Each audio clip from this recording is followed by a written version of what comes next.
دولمة لبن كردية ذايبة ذوبان. خلونا نبلش.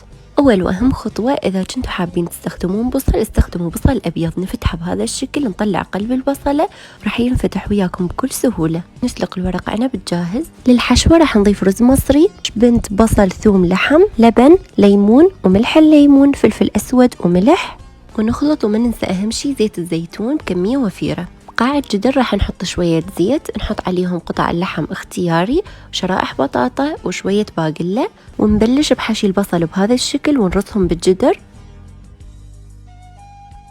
وراح نلف ورق العنب بطريقة الشنقة أو البقجة، ما أعرف شنو تسموها، بس بهذا الشكل الموضح بالفيديو.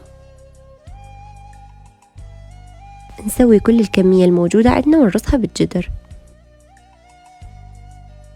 ماء الطبخ نضيف عليه شوية لبن، شوية ملح، شوية ليمون دوزي وشوية زيت زيتون، ونخلط. نحط الجدر على نار عالية لمدة 10 دقائق، بعدها نضيف المي ونحط أي شي ثقيل فوقه ونغطي الجدر. يبقى على نار متوسطة من ساعة ونص إلى ساعتين ويستوي عندنا ويذوب بهذا الشكل.